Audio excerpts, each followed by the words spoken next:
Welcome, everybody, to another edition of the Winner Circle Sports Betting Podcast. I'm professional sports handicapper Ross Benjamin. He's Chip Chirimbes, the veteran, savvy handicapper. Chip, we had coming off a bad day yesterday, both of us. There's no two ways about it. You did hit your top play, which for the Right. fifth day in a row.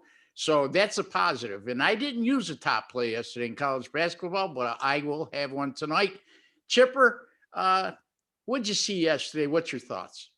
Well, I was surprised that the upsets with Purdue and Tennessee actually and Ohio State actually came about. I mean, these were prohibitive favorites, which could have won and not necessarily covered the spread. And to go into overtime against these lesser clubs, you always expect, or we anticipate anytime we have the underdog that our goose is cooked once we go into overtime. And yet the underdogs not only covered, they won the game outright in overtime. So that was kind of surprising, raised an eyebrow for me. Happy to see my top play, a 1-point underdog, won by 20. So that was Wisconsin over North Carolina. I seem to be in the groove with the A play and really feeling very comfortable about that. And, now we have some more history. We have some matchups here that we've got some basis to have our selections. And I'm looking forward to today as well as tomorrow and the rest of the tournament. Well, like I said yesterday on our podcast, that you could always expect a couple shockers in the first round, and that's why it's such an enjoyable time during the first 2 days of the tournament, because you see these teams from mid-major teams come in and shock a power conference team, and we saw that with Oral Roberts yesterday. Also, North Texas.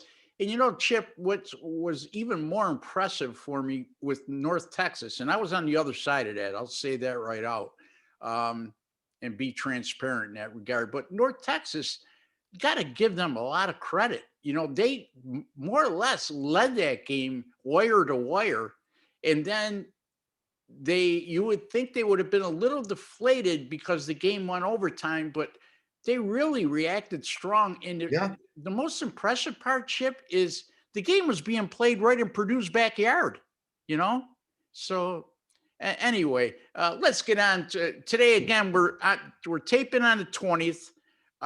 We got second round action on Sunday the 21st. We got 2 free picks for you today.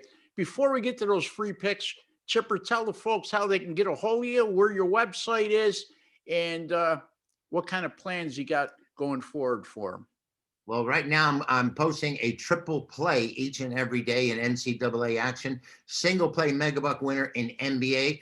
Hit another one last night. That was a very nice play by the Toronto Raptors getting the points. But a triple play, you log on, follow buy links, package for the day. Have been winning with my megabucks or single strongest plays. Like I said, yesterday was Wisconsin. Today we have another big one out there, a late game between VCU and Oregon. And I'm just rolling along with these. And go to the website, follow the buy links, give me a call. We'll see if we'll work out some kind of special package for the rest of the way for the NCAAs. And that website is? chipwins.com. Thank you very much, Ross. And even for the old timers, you might remember me as the aplay.com. And either way, you're going to get the same quality selections each and every day. Well, I'm too young, so I don't remember the A play. But anyway, you could find me at rbwins.com, folks. I'll have a 10-star top play up in college basketball tonight. And if those of you who've been following know, I've done awfully well over the last few years with college basketball 10-star top plays, 73 and 45 with my last 118. Didn't have one yesterday, but I will have one today, coming off a rough day. And look, here's what I'll say. Me and Chip coming off a bad day in the NCAA tournament yesterday. When a good team loses, more times than not, they follow up with a strong performance. No different here. So rbwins.com, and my NBA as well, 33 and 20 over my last 53. That's around 63%. So things are good despite the bad day. In any event, Chip, how about your free play for Sunday the 21st, second round action in the NCAA tournament? All right, I'm going to go an unusual route here. Not that I've lost any confidence at all, but I just see what happens between these two teams and what's going on. They're trending in this direction. I'm talking about Texas Tech, who yesterday was an upset winner as a favorite over Utah State. And Arkansas, who went through the doldrums for the first, like, say, 15 minutes, and then just took over and dominated their first round game. But one thing both these teams did is play defense. In both of their games, they forced 22 turnovers each. That Texas Tech forced 22 turnovers by Utah State, and Arkansas forced 22 turnovers by Colgate. And it seems that Texas Tech, who sleptwalked through the season, didn't get a chance to, they were in the finals 2 years ago, didn't get a chance to compete last year. Nowadays, they're starting to pick up with their attitude. They're 10-2 to the under after a win. The last 10 games of the season, the Red Raiders have been a little bit different, and they're 15-7 to the under at neutral sites. Arkansas, they've done the same thing now that they're picking up conference play as anywhere into the playoffs. They're 6-0 against teams with winning percentages, Ross, of 60% or better, playing to the under. And on neutral sites, they're 22-8 to the under. I think these two teams are gearing down, locking down now. Vital part of the season, bigger part of the season, and maybe those loose shots they were taking earlier in the season, now they're making that one extra pass. So I think this game stays under the total. It's a very strong, I'd say a high number for a college game, and particularly a tournament game, 141. So you're going to have to expect the winner to be over 70 points, somewhere around the 75-point range for this thing to go over the total. So I'm going to play it under. I think they're coming to play defense, Texas Tech and Arkansas. Texas Tech, Arkansas, under 141.5 for Chip Chirimbes in the second round action on Sunday, the 21st. I'm going to take a look at the Oral Roberts in Florida game. Right now, Florida's an 8-point favorite. Chipper, these lower seeds, specifically 13 to 16 seeds, to pull an upset in the first round, they very rarely bounce back with a strong effort. They expended a lot emotion-wise.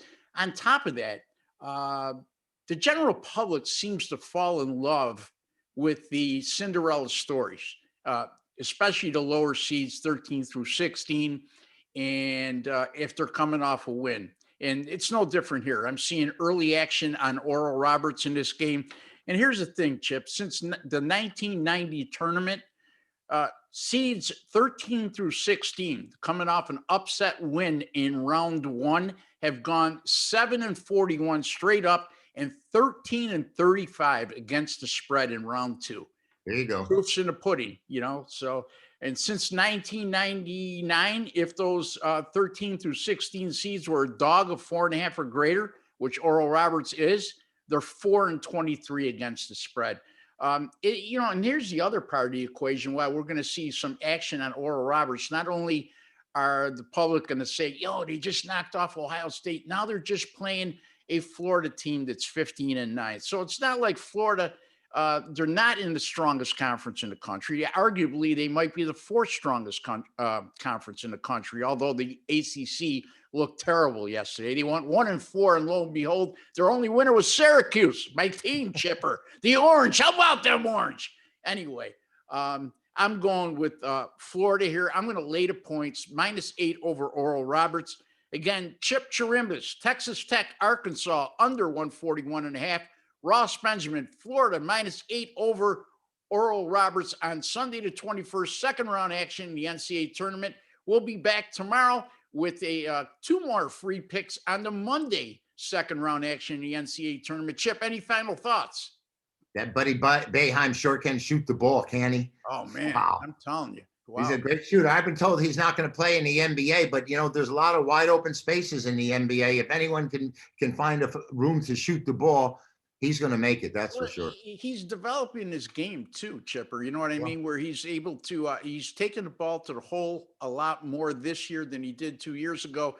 And the other side of the equation, he's a junior. So he's got one more year left, and he's going to play another year. So he's got more time to develop. And I know Jim Boeheim, he frowns upon kids leaving early sometime, unless you got a Carmelo Anthony or something like that. Right. So anyway, we'll be back tomorrow. Until then, for Chip Chirimbes and Ross Benjamin, we'd like to wish each and every one of you all the very best of luck, good luck, and God bless.